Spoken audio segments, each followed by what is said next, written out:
Shalom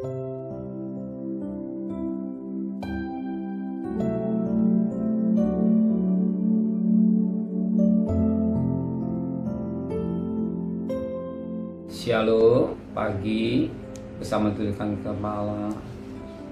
Bapa, pada pagi yang cerah patut kami berterima kasih kepada Tuhan. Engkau Bapa yang baik, semua karena kasih karunia-Mu, dan kami ada semua karena Engkau. Maka pada pagi hari ini kami adakan mesbah keluarga, mesbah pribadi.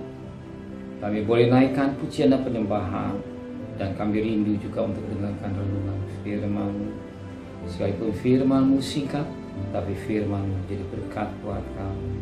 Dapat kekuatan jawaban oleh firman-Mu, dan kami juga boleh menaikkan doa syafaat kepada Tuhan. Haleluya. Amin. Shalom pagi. Mari sama-sama kita akan membaca firman Tuhan. 1 Petrus pasal yang pertama.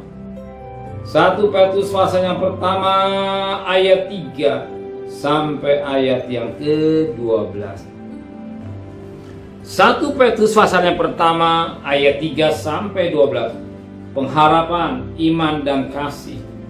Terpujilah Allah dan Bapa Tuhan kita Yesus Kristus, yang karena rahmat yang besar telah melahirkan kita kembali oleh kebangkitan Yesus Kristus dari antara orang mati, pada suatu hidup yang penuh pengharapan, untuk lima suatu bagian yang tidak dapat binasa, yang tidak dapat cemar, dan yang tidak dapat layu, yang tersimpan di surga bagi kamu, yaitu kamu yang dipelihara dan kekuatan Allah karena imanmu sementara kamu menantikan keselamatannya, yang telah tersedia untuk dinyatakan pada zaman akhir. Bergembira akan hal itu, sekalipun sekarang ini kamu seketika harus berduka cita oleh berbagai-bagai pencobaan. Maksud semuanya itu ialah untuk membuktikan kemuliaan iman yang jauh lebih tinggi nilainya dari emas yang fana, yang diuji kemuliaannya dengan api, sehingga kamu memperoleh puji-pujian dan kemuliaan dan kehormatan pada hari Yesus Kristus menyatakan dirinya. Sekalipun kamu belum pernah melihat Dia, namun kamu mengasihinya. Kamu percaya kepada Dia, sekalipun kamu sekarang tidak melihatnya.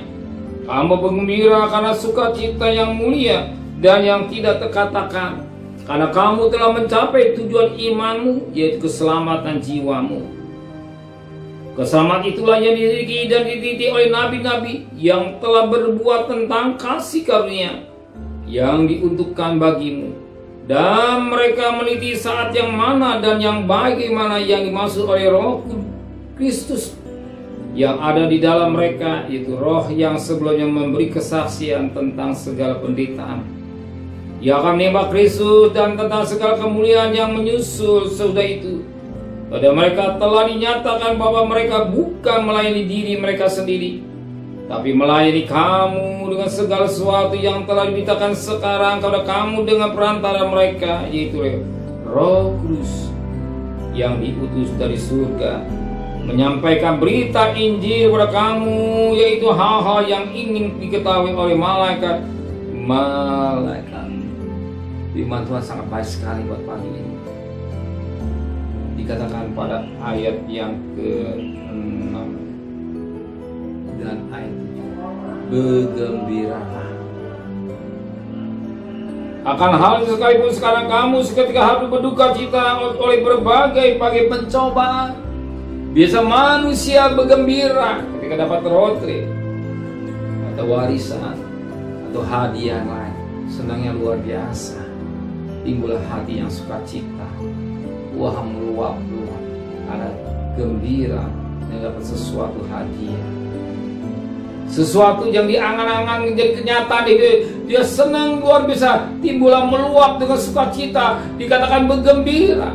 Tapi Alkitab hari ini mengajar kepada kita, bukan bergembira mendapat sesuatu benda, tetapi Alkitab menulis menderita, bergembira dalam mengalami masa, sebagaimana dikatakan pada ayat yang ke-6.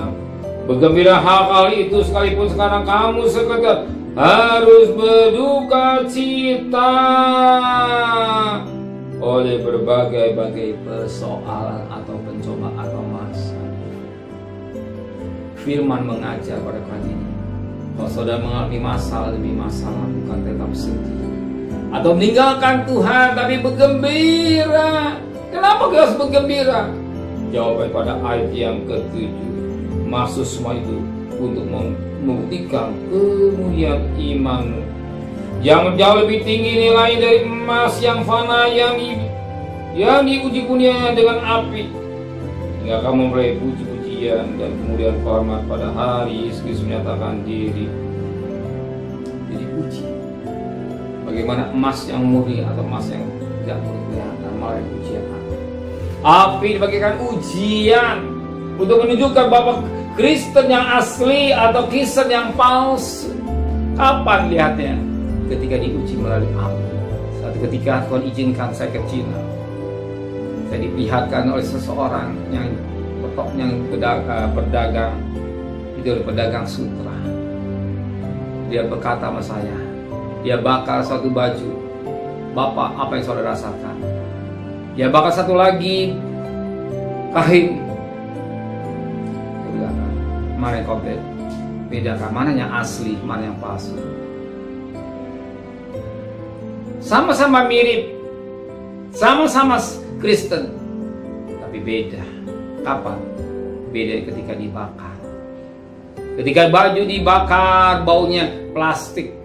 Ada kata baunya bau plastik, berarti dia bukan asli. Tapi kalau baunya rambut, itu yang asli. Kristen yang asli, ya sutra yang asli atau sutra yang asli atau Kristen yang palsu, mereka mengalami didera, dibunuh, diterkam dan selanjutnya, tetap dia kuat. Biar kami bisa tetap kuat dalam menghadapi hidup ini. Sekalipun harus menghadapi cobaan masalah rumah tangga, kami tetap kuat. Kami tetap iring Tuhan, tetap beriman kepada Tuhan. Sebab persoalan yang kami hadapi tidak beri kekuatan manusia. Tuhan akan berikan jalan keluar dari hidup kami. Terima kasih Bapa di surga, kembalikan kami esok pagi dalam tubuh yang sehat, dengan tidak kurang satu apapun juga. Berkati Bapak Presiden, Wakil Presiden, para Menteri, para Gubernur, para Bupati, para Wali Kota, para Camat, para Lurah, para RW, para RT, para medis, para relawan. Berikan mereka takut kepada Tuhan, hikmat yang dari surga memberikan hidup mereka. Saudara kekasih, terimalah berkat nikmat dari Allah Bapa, cinta kasih sayang dari Tuhan Yesus Kristus, dan berkat Roh Kudus serta saudara mulai hari ini sampai Maranatha Tuhan datang. Yang cinta Dia katakan amin. Tuhan memberkati.